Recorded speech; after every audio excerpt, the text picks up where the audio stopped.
Cool. Feeling better, bud?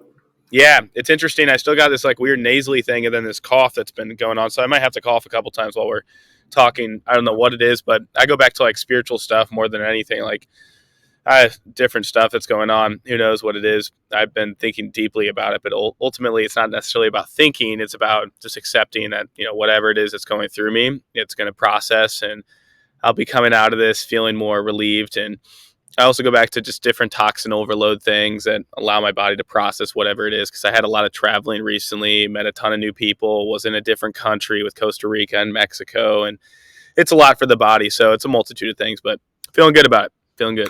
You said you go to spiritual things. What do you mean? Yeah, I think it might be something related to some type of detoxification of just parts of myself in the past, whether it's just like identifications, it's things that I've gone through with relationships recently. I got out of a relationship not too long ago. And I think there's things relating to the lungs in traditional Chinese medicine, specifically with grief. It's a big part of the lungs. And so I'm sure there's some facets related to that. And maybe it's telling me to slow down more because I've been working really hard this past quarter here, just like constantly going. And there's different signs that our bodies give us when it comes to processing things. So it's not like it's necessarily just all like physical plane stuff. I think there's something deeper to this emotionally or spiritually. Yeah, that's a good place for us to start, man. I'd like to just hop right into the connection with organs and Chinese medicine, if you Mm. don't mind. Yeah. I recently started doing some qigong stuff, probably about 6 weeks, and now daily for about 30 minutes. Mm. And the Jonathan White is the guy's program that I downloaded, and the parts about breathing in to certain organs and connecting those organs to different points of vitality, or the shadow side of that is whether it's grief or something like that. I don't have much experience in that department.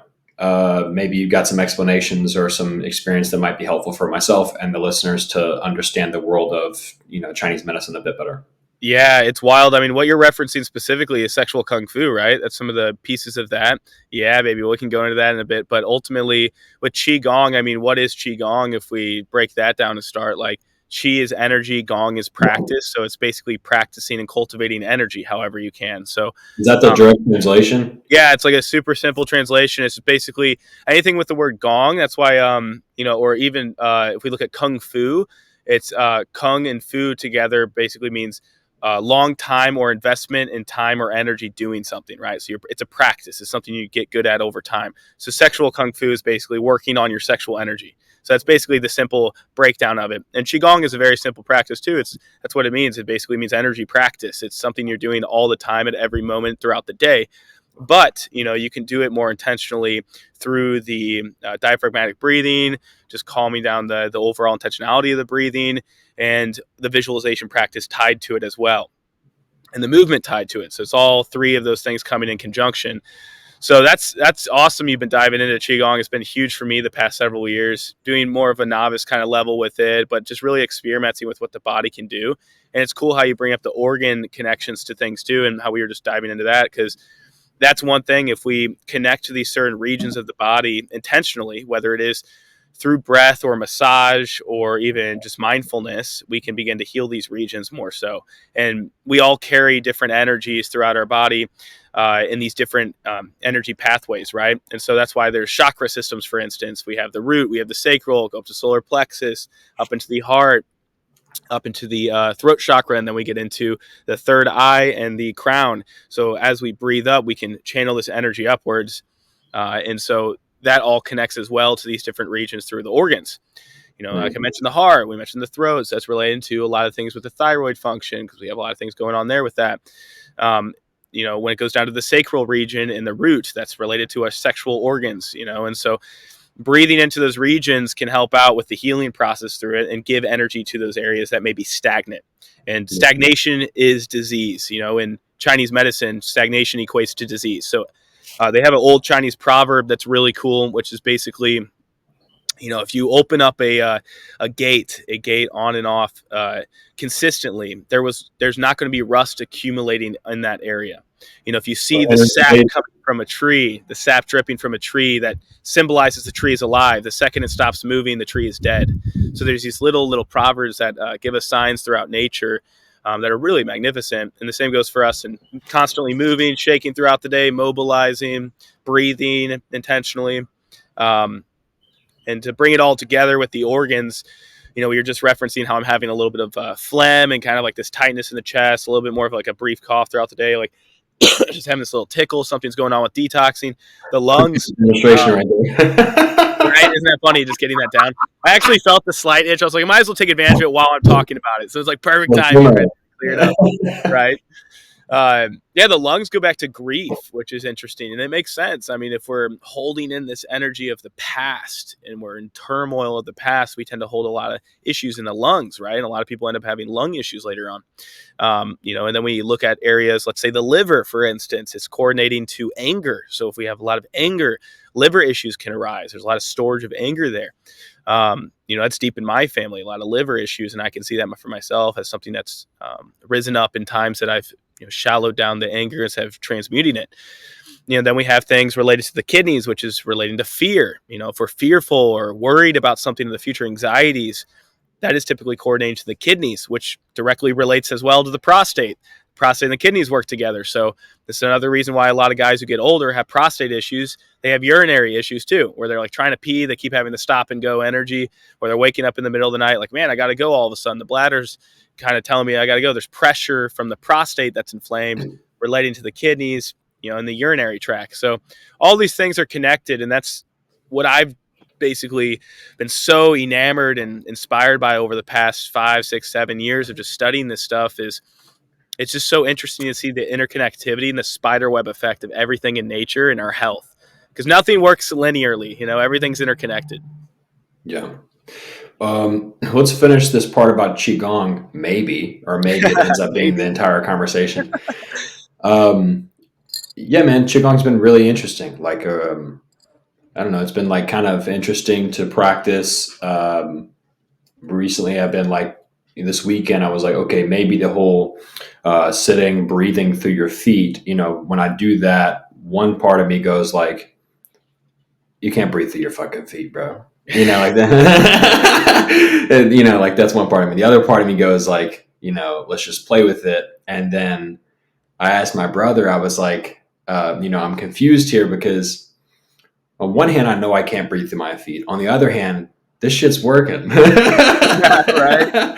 So I kind of thought, and maybe you could let me know what you think about this. I kind of thought, okay, maybe the breath idea is, it's not saying like, okay, sit and draw in oxygen through your feet, but maybe more so like the the feeling of breathing, the essence of breathing, like the texture of breathing, like exchanging with the environment. Kind of your breath and your lungs are kind of where your boundary of separateness is softened to the point of it's almost hard to distinguish what part is you, what part is your surroundings. So maybe the idea of breathing is like this intention of softening the boundaries around the feet, and then of course up the body as the practice continues, but almost in this intention of like kind of like loosening the constraints around your external edge and allowing some kind of promiscuity with the environment around you, just as an intentional idea. What do you think about that? Dude, 100%. I mean, what you remind me of all of a sudden, what sparked in my brain is the concept around fascia. I don't know if you've seen some of the cool images online. Like if any of you guys look up online, just fascia and maybe look up anatomy fascia, and you'll see all these images of just the wild. It's almost like it's like spider webs, all around our entire body, Yeah. the sheath of it, right? And so this is where we get science merged with basically this ancestral wisdom of what you're expressing, which is allowing energy to pass through us, not feel constricted or stagnant, as we just alluded to earlier. But also, it's related to the science background of having the tight fascia causing this overall physiological issues relating to, let's say, the stagnation of our fascia, having an impingement in our shoulders, or how that's connected directly to our toenail, and how that's directly connected to, our finger right here, and how this sheath is all around our body. And what it's doing is like, if we're stagnant, my friend cracks a joke like this all the time. He's like, every 20 minutes, you're crystallizing your fascia. So he's like, he's noticed I'm on my like laptop. He's like, hey, you're crystallizing. He's like, you're crystallizing. I'm like, oh gosh, you're getting me, man. So I get up every 20, 30 minutes just about to avoid that stagnation. That's another reason why I'm standing right now is I think it's extremely important just to constantly be moving and working the fascia, allowing energy to flow through us to avoid that stagnation, which creates that disease.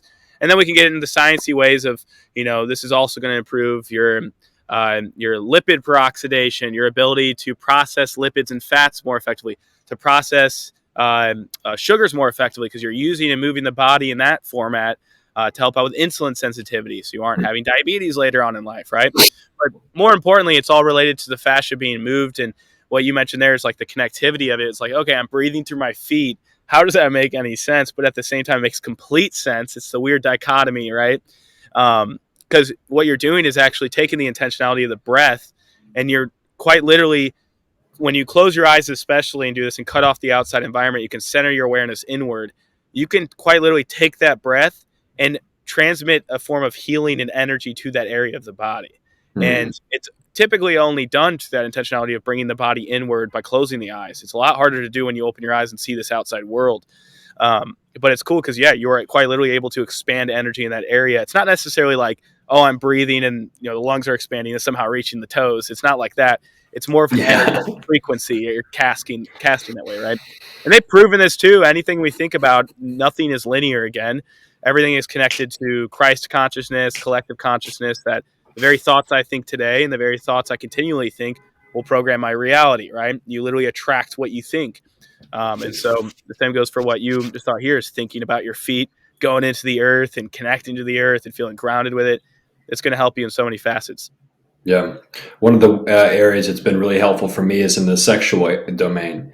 And obviously, that's the intention of the course with Jonathan White with Sexual Kung Fu on YouTube.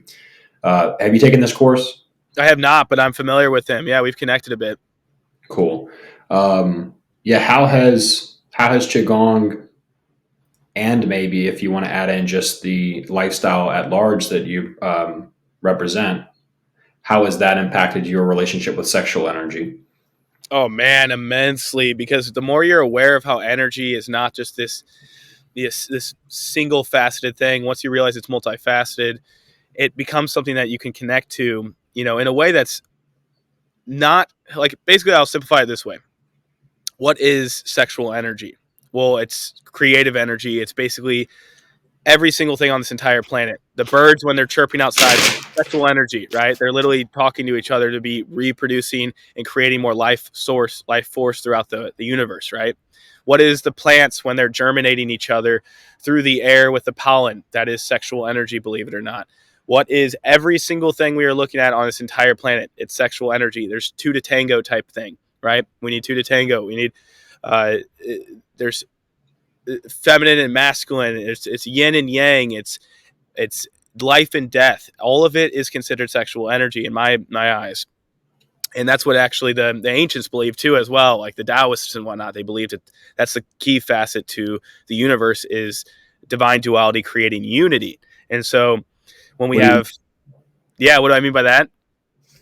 Yeah, so I love the concept of just like everything is typically a duality, right? There is going to be evil. There's going to be darkness. There's going to be light. There's going to be sacred, loving energy, right? There's going to be hate, right? At the end of the day, everything is God, right? In my view, it's all God working in unison. It's all the universe, one. But there's this sense of dualities that come to create that, like the yin and yang symbol. There's a lot of symbolism behind that, where you got the white and then the dark dot, the black, the white dot. They both symbolize the masculine and feminine cores, the dark, the lightness, and then the balance in between it, right? Which is working in conjunction, the little circle that's in between it. And they're weaving together. And if you look this up, this is pretty cool, Brax. I think, can't remember what it was specifically, but it's like scientists just discovered this past year on a extreme cellular small level, like they used an electron microscope, which is one of the smallest forms we can get down to visualization. An electron microscope that discovered what it's like with an atom, like creating or working with energy. I can't remember exactly what it was, but atom, electron, microscope, image, yin and yang. You can like look that up and it will pop up. Yeah, here it is. So it's basically they discovered this image that is, it looks exactly like it's the quantum yin and yang of two photons being entangled in real time. You can look this up. Quantum yin yang shows two photons being entangled in real time. It's a stunning experiment which reconstructs the properties of entangled photons from a 2D interface pattern from an electron microscope. It is the most crazy thing. It's literally the same design of yin and yang. And the wild part about this is we discovered this just this past like year. But this Mm-hmm. has been around, this symbol has been around for thousands of years with ancient Chinese medicine and even Ayurveda in certain aspects, which is goes back to how they knew more than what we know today, despite not having this technology. And Mm-hmm. going full circle with everything to, wrap up this depth of it, because it's so deep, is when we breathe into these organ regions and we focus on this duality and understand that nothing's really good or bad, it's all in unison, it's all in unity, we can transmit a lot of healing throughout our brain and body and for others.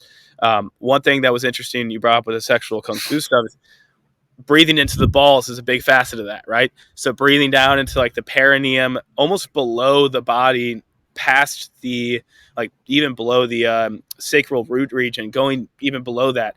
If you can visualize breathing into the balls next time you're breathing, it's actually way more effective than breathing into the stomach. A lot of people are like, breathe into the stomach.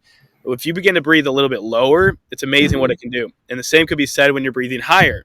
So when you breathe, take a big breath in right now, you can feel it going all the way in. You can try to breathe at full capacity. You can visualize it breathing all the way at the top of your head and just holding it at the crown of your head and third eye.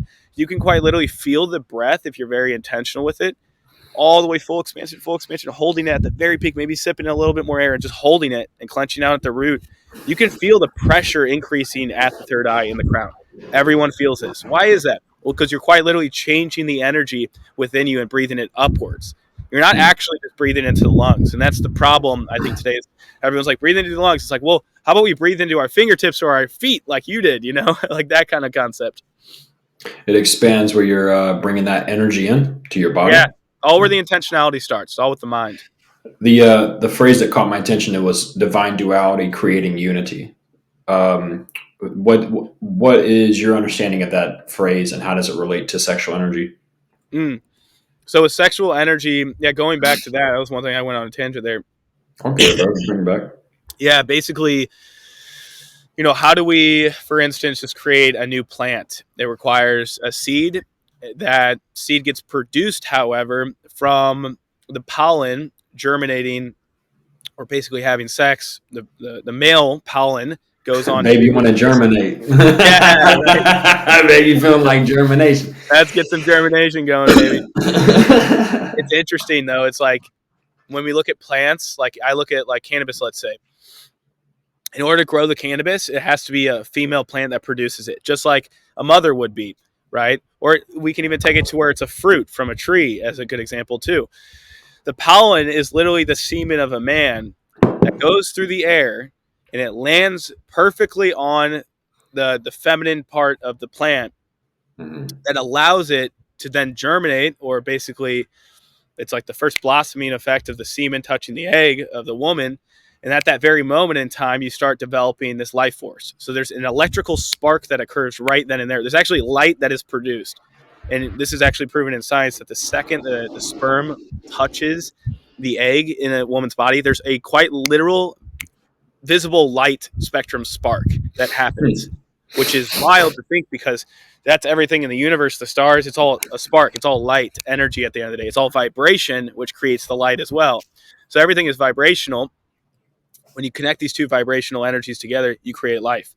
So relating to sexual energy, when we as men can work on this sexual energy and not shun it away, for instance, and being, shame and guilt and being like, oh, don't touch myself. It's really bad. It's unhealthy. And that's unfortunately the no fap craze, like no fap November or whatever it is too, that just passed. It's actually a horrible way to brainwash the masses and brainwash men to not have connectivity to your sexual core. Because when you are actually more connected to your sexual energy, not relating to pornography or not relating to anything with screens or not relating to just releasing all the time, when you're connected to it to that level of breathing through it, down into the balls, down into your head, and just channeling that sexual energy, even for Mhm. women too. you're able to connect to that sexual core, which is that divine duality, to then connect with a partner, to then be more, into that sacred release into the partner with intentionality to create another life force. So that's one thing over the past few years I've worked deeply onto. It's just that sexual kung fu, or even just qigong, which relates to that as well, because it's all the same thing, an energy Yeah. practice, right? And Yeah. qigong's the same thing. It's just you're working sexual energy at the same time as the Yeah. breathing and qigong movements. Even during sex, and if this is too personal, you could be like, let's not talk about that. No, we need to talk about this. This is the point, Yeah, yeah. During sex, I've noticed that my experience has changed drastically from the like default mode of hyperfixation on ejaculation, and the like the orgasm is kind of entangled with that initially, and then gets pulled away. But like Mm, initially, it was just like sex doesn't feel good really, the ejaculation feels good, and so it's kind of this like angry scavenger hunt to the ejaculation. I'm very purpose mm. driven in the sex. And with the qigong practice and the breathwork practice, and some of my conversations with another teacher, Alex A. Walsh, has promoted this idea of energy circulation in the body, saturating with energy in the body, as opposed to aiming for ejaculation and the release. Like saturating versus releasing. And that's been really interesting for me. Any experience in your world with that? Yeah, 100%, man. I mean, back in the day, it was always about chasing that 5 to 10, 15-second orgasm, when it's like the experience is the best part. It's kind of like the Lord of the Rings, and Frodo gets the ring. Is him dropping the ring into Mordor like the best part of the movie? No, it's actually not. The best part of the movie is the entire journey and the adventure and the up and down. And like that's exactly what sex should be like. It should be this sacred connection with a partner that is this beautiful journey without the intention of the end result, which, if your focus is only the end result and the release, man, you're missing out on a lot of fun. That's for sure. Because there's something so awesome about just being able to channel that energy and just like breathe it up through the spine. And, that's the concept too, that, Jonathan and many others in the space as well. And like Montauk Chia, big into this stuff as well. And some other friends of mine, the sexual kung fu and whatnot, is that you can orgasm without ejaculation. Like it's Yeah. possible. And I've had many experiences where it's been like this energy that's all throughout the body, where I'm like vibrating and shaking, but I'm not releasing it at all. I'm just like, oh my gosh, this feels so crazy and beautiful. And it's possible. It's 100% It's possible. been really interesting to notice how readily sexual energy and the sexual experience changes, like how dynamic it is, and how many different kind of orgasms and just sensations there are available in the current of sexual energy. It's been really, really cool. Like I had my first experience with having orgasms without ejaculation during one of the breathwork practices last week, and afterwards I was like, what the fuck was that? Like that was crazy. My experience with it, and I want to hear about yours, is okay. So there's two schools of thought with the whole separating the orgasm from ejaculation. One of them, David Data, I think Oh John yeah. Wineland kind of echoes this, is kind of pre-lift off, pre-ejaculation. Kegel, clench the pelvic floor, direct the energy up the spine.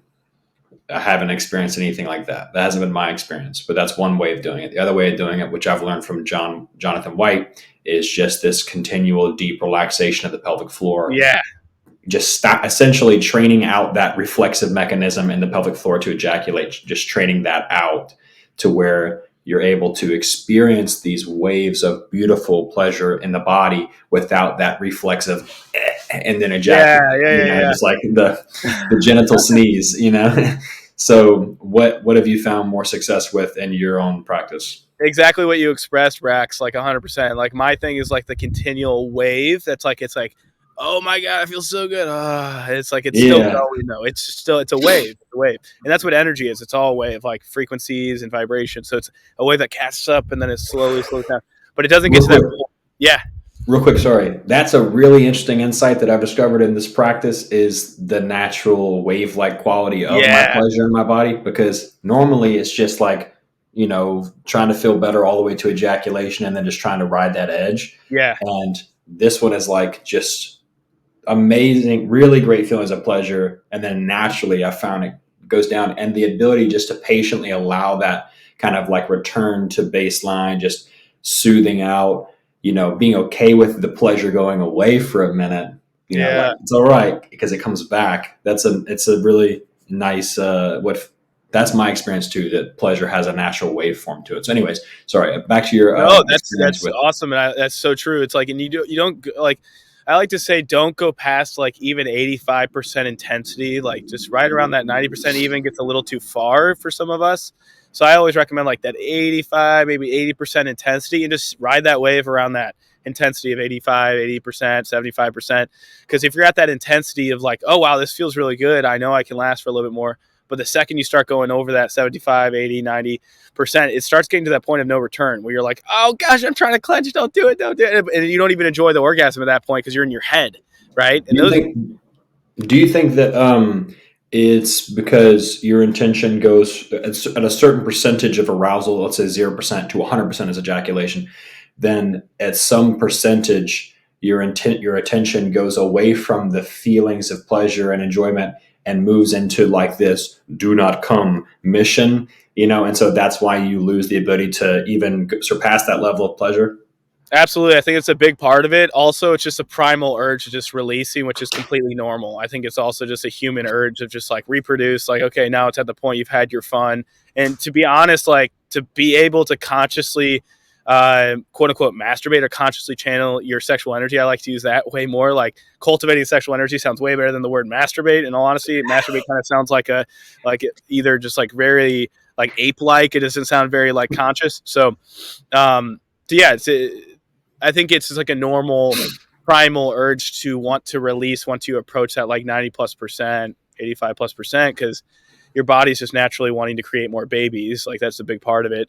But yeah, when you consciously take the time to last as long as you can, kind of edge, they say, like edging a little bit, but getting to that point where it's like 75, 80%, that's a sweet spot. Usually I've come to discover that just like kind of sit around that range. So you can kind of have that wave pattern, like, oh my gosh, this is great. And you can last longer. Like, and that's where doing this by yourself is totally, fine. And it's getting into the mindset of like, I love myself. And actually one thing that's beautiful is connecting to the sexual energy, because this is a bliss of the human experience. Like, why would we shun away something that God actually gave us the right to experience? Why would we tell us that we should feel guilty for experiencing something that feels good? And why would we, like, when I say something feels good, it's not like saying getting Big Macs and doing like watching porn feels good. That's sure, but that's not good for you. I mean, connecting good for you and feels good. And if you think about it, like cultivating the sexual energy, getting to these peaks and valleys, and like retaining your seed for a certain amount of time, I could say on average, like busting once a week for most men would probably be okay. Some guys would argue just go once a month, but like I'm kind of at the point too where it's like, if you're a healthy person, you're in your 20s, 30s, maybe even 40s, you eat really healthy, you move really well, you're detoxing, you're getting plenty of sun, you have positive thoughts, you have a healthy family, lower stress, you can release more than once a week and be fine. Like, I think it just depends on like health status and stuff, to go down a tangent there. But yeah, there's many, many layers to this, but ultimately, case in point here is, don't have shame or guilt relating to touching yourself. Right. Yeah. All right. Last thing on the sexual energy qigong stuff, and then we'll like grab a few notes about just the healthy lifestyle stuff in general. Yeah. Um, one thing that David Data brings up, nice. One thing that David Data brings up in the Way of the Superior Man is like this kind of framework of viewing women, and because as a man, there's just this like squirrel, attraction to women that's just nonstop throughout our life.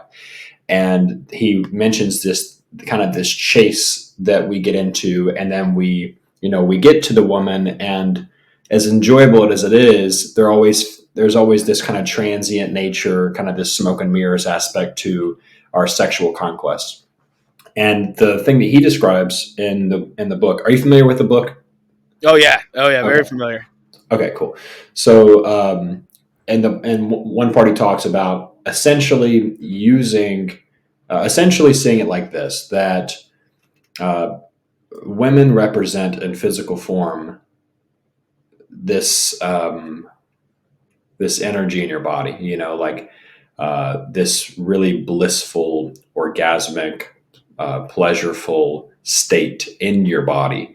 And externally, what they kind of can function as is either uh, A, something that you see that you want to chase down and get, or B, a physical representation of a kind of a reminder of this energy that exists inside of you.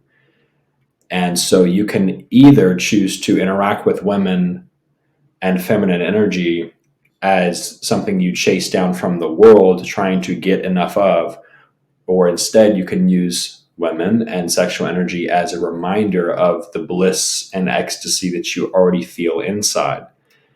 Mm. Any thoughts on that, or Oh anything yeah, that comes up for yeah. you? I remember reading about that, and that's a beautiful way to look at it. Is like the feminine core is within everyone. There's everyone has a core, and there's feminine and masculine energies, and everyone has a different amount depending on who you are and your personality and how you're raised and all the social constructs. Ultimately, men typically have more masculine energy, women have more feminine. We balance each other out with that, right? And I think a big part of this is, yes, changing the way we view women as someone that is, we look at them as something that is a little bit more reciprocal to our counterpart, not necessarily something outside of us or something that is separate from us, but something that is already within us, like you're saying. And if we change that viewpoint to like, wow, this woman isn't necessarily completing me, because that concept actually says that you're not complete as a person. It's telling yourself that I lack, therefore I need something outside of me to feel complete. That's a really big problem, actually, in uh, many things throughout the brainwashing Hollywood and whatnot too. And music is you complete me type energy, or like she's, that it's like that twin flame type thing where it's like, yeah, it's a beautiful kind of thing to say, but it's also kind of twisted because you're basically saying yourself is you're useless and you're selfless until you have someone else outside of you completing yourself. That doesn't really make sense. But if you begin to love and nurture yourself enough, you realize that women are actually just this counter, like this person that goes in the passenger seat that helps you make the ride so much more fun and blissful, and time becomes an illusion that you don't even think about the road trip. But when you're alone driving, you're just constantly thinking about time. You're in your head as a man. It's all analytical. It's all logical. But the second you have that woman in your passenger seat holding your hand, it's like that type of metaphor where it's like, wow, this ride is going much smoother, much quicker. I can get through these road bumps. I can, if I have to call AAA with her, it's going to be so much better when I get a tire that spins out. It's going to be so much more of a beautiful experience to have that woman in that passenger seat, because that passenger seat's empty. It's craving, someone else. Another good metaphor in this is a classic idea of women are gardens and men are the wall. Without the wall, the garden will be destroyed. Without the garden, there's nothing to protect by the wall. So if we don't have the garden in the midst in the middle, what's the point of even building a wall or being a wall as a man? It doesn't make any sense. And what's the point of having a beautiful lush garden if you're just going to be attacked by everything? All the Right. rabbits and everything else attacks it. That's where the men come in as the wall. So I agree with that wholeheartedly. I think women need men and men need women. And you'll Mm. hear it all the time today too. I don't need no man, or I don't need a woman. It's like, I don't know about that. You need them, but in a way you don't. Just become self-full, not selfless, right? Yeah. Okay. We'll take the last about 15 minutes or so we have here and hop into a couple questions that's more specifically pertaining to what you talk about on social media. Thanks for entertaining some questions kind of Of off the course, beat, well brother. beaten path. Okay, so let's just go here. I'm healthy. I'm health conscious in terms of like I work out. I tend to eat pretty healthy. I drink plenty of water. I don't eat much junk food. But there is a deeper level, it seems, to health and well being. Moving into like ingredients in the food you eat, the sourcing the food you eat, energy practices like qigong we've talked about. What's kind of like the layer of health, just being conscious of your health that isn't really talked about enough in our media for people like me? I think a big thing today that's a problem that I just channeled right now is we're falling too deep into the Huberman protocol-esque ideas, which is like more protocols, this, more things, more supplements, like Brian Johnson and the biohacking guy who's trying to live and not die. Like he literally says, "Don't die" as his slogan, which is crazy. It's affirming the negative. It's not saying just live or something.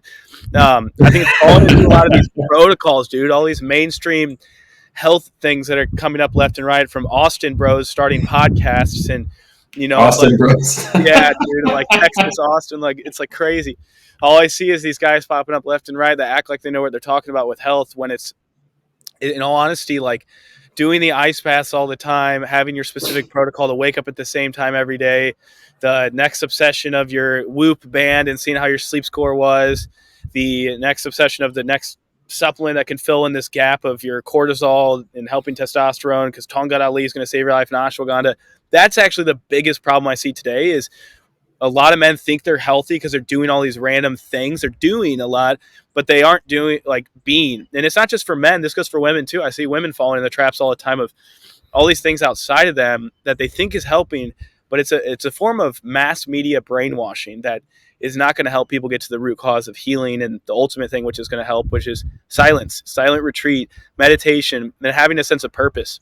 And I think that purpose is truly harnessed through some type of business centric thing, for men and women too, for both. Having something that you can activate through your ikigai. Are you familiar with the ikigai? Have you heard of this? Oh, it's Mm-mm. cool. So Ikigai, it's a Japanese word that means reason for being. And basically, this is the overall encompassing hack for anyone to live a long, gratified, happy life. It's to activate this ikigai. Basically, it's what the world needs. It's four components: what the world needs, what you love doing, Mm. what you can make money from, and what you're naturally good at, what you're good at, right? And you Really are converge bros. all that together, and all of a sudden, health starts getting better. Your excitement for waking up in the morning gets better. Redundancies decrease, monotonies decrease, novelty increases. Your ability to heal, your ability to help others and feel gratified in doing so is completely skyrocketed. Many of us don't really have the components of what the world needs, what you can make money from, what you're good at, and what was the last one I just mentioned? I'm just blanking on it for some reason. Well, what you love. So it's like what you love. Mm. When you're naturally good at what you love, what the world needs, and what you can make money from. Many of us don't have all these in conjunction. We have pieces of it. So I recommend anyone to really just start working on creating something as much as you can. What type of creation can you start with today? Whether it's just a piece of art that you enjoy or it's creating something online. I think that's my most favorite thing to help others with, is to create content online. We all have these phones. Most of us, 99% of us, have social media, right? And so instead of consuming, I think that's the biggest epidemic, is a lack of creation through the internet. Before I want to ask you a question about what you just said, but let me throw in one more thing here. Because what I hear you say is like there's the physical protocol optimization, and then there's this like deeper feeling of inspiration and intentionality and purpose in your life, and that's where a lot of the juice is. Yeah. Yeah, yeah, Okay. exactly. So one question about the physical before we just plunge into the purpose stuff. In terms of ingredients, are there any ingredients that I and the listeners can just get a better sight for checking labels? If there's like, I look for protein, calories, kind of the nutrition smack right there. But it seems that other people like yourself might look more like on the ingredient list too, to see if there's any type of like hidden demons. Do you have anything that you're like, watch out for this? Yeah, yeah. There's an app out there. I'm blanking on what it's called, but it's a real helpful one. You can look it up probably just using keywords online. But it's some food finder app looking for ingredients. It basically, when you can scan any barcode in most general stores, and you can come up with the you can even look up keywords of scan barcode, look for healthy ingredients app or whatever, you'll find it. But something like that's really helpful. I've had clients get onto. But I'd say just general things to look out for is just shop on the perimeter of the store. Primarily just get basic foods and food groups like grass-fed meats. I'm a big fan of anything beef, venison, bison, elk. Those are great. Look for some grass-fed varieties. Focus on getting eggs in if you feel good with that. If you feel like the morality part of it, right? This is one thing that some people, if you're vegan, I recommend occasionally throwing in some of the meat and egg products that can be healthy for you.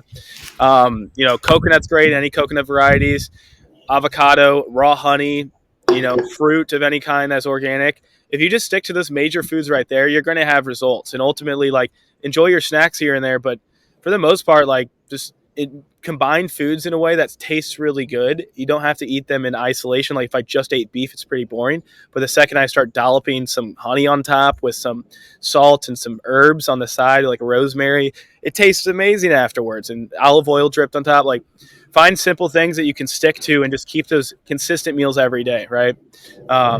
And have fun with exploring some other things. Like the other day, I had some Van Llewellyn's, I think it's called, or whatever. It's an ice cream that's in most stores, and it has just like cream. It's not like raw and whatnot, but it's cream, just regular sugar, like just white sugar, I think is in it, and eggs. It's like a real simple, classic ice cream, like, as it should be, really. But things like that I throw in every once in a while to keep it fun and keep it spunky. But ultimately, that would be the answer. So yeah, no specific ingredients that you look for and say, like, if something's in a package, just Oh make yeah. sure it doesn't have this ingredient on it. Oh, just like avoiding. Yeah, I would say ultimately for avoiding just any of the flavorings, and like natural flavors can be an iffy one. 90% of the time, it's processed 100 plus chemicals making the natural flavors. So let's just be weary of that. Make sure the company discloses what that is. As long as that's disclosed, you can usually work with that. I would avoid anything with the dyes like red number 40, red 3, yellow 15, yellow 17, like any of those colors right there. Just completely avoid them. Just don't eat it. Any Those are particular reason on those? Yeah, I mean, a lot of them have been extracted from, they're just chemicals for one. And they've been shown in a numerous amount of studies, especially Red 40, red number 40, huge one that's still in the market and legal in the U.S., illegal in most countries around the world except for the United States. So that's also something that tells you, like, avoid it. But it's been shown to increase autistic qualities in children. So, like, not even the word qualities, but characteristics, we could say. Yeah, it's really not good for the brain. It's not good for any way of, like, if you're wanting to avoid ADHD and focus issues, like, and autistic qualities and characteristics, then I would avoid any of these colors and I guess even fragrances comes up, but another thing that's for like spritzes and sprays and stuff. Avoid that too for hormone disruptant. But yeah, that'd be a baseline. It's just fake colors, uh, seed oils. We all know about this. Everyone knows this by now. Just avoid the sunflower, safflower, canola, soybean. What is it about seed oils? I'm not familiar. Yeah, so like avoiding sunflower, safflower, soybean oil, like any of these oils are very oxidized, which means that when you consume it, our body's like, whoa, where do I put this in our cells? This is kind of like putting gasoline or diesel. It's like putting diesel in a Ferrari. You would destroy the engine, right? It's not going to work. And maybe it will fire up and then it's just done. So what it does is it basically dismantles the cellular structure of our body. All of our body is, the fats. It's fats. It's really important to have fats around the body and the tissues. Lipids help seal up the membrane of the cells. And so if we're putting on these seed oils, they're not being stored in the right ways. They're actually causing a boatload of inflammation throughout the brain and body. So it's really important to read these seed oils and eliminate them, and instead include coconut oil, butter, ghee, and extra virgin olive oil, and some tallow. That's a better option right there. Okay. Last question is about the raw meat and raw milk Yeah. situation. You talk a lot about it on your social media. Why raw milk? Why raw meat too, specifically? Yeah, so it's a super taboo discussion. I mean, ultimately, anything that we've been told throughout the generations from the government, from a lot of warnings in general, is avoid anything raw from animal foods because it's has E. coli, it has parasites in them, things that are going to make you sick and ill, and you'll have consistent diarrhea. You're going to get upset with your stomach. You're going to purge. It's literally going to kill you type stuff, right? Contamination. Salmonella is a big thing. That was a fear factor 20 years ago, starting with eggs and raw eggs. Avoid salmonella because if you eat your eggs, you're going to get sick with it. Now, if we just debunk that, we realize if we look into this, those things, E. coli is already in your body right now, in my body. E. coli is not the problem.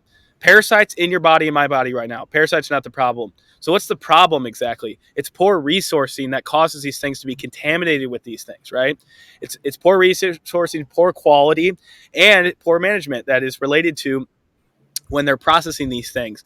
So this could be like a factory farmed cow that is injected with many vaccines. It's injected with many things that it shouldn't be in its body, antibiotics. It's fed grain instead of eating grass, which is what God designed it to do. It's inflamed. It's filled with pus. It's like eating a human, not to get cannibalistic here, but it's like eating a human that would be a obese, medicated, like just completely detached from nature, synthetic EMS all around it, like just the worst of the worst, right? It'd be literally like like a GameStop manager. yeah, yeah, if we want to go there with it.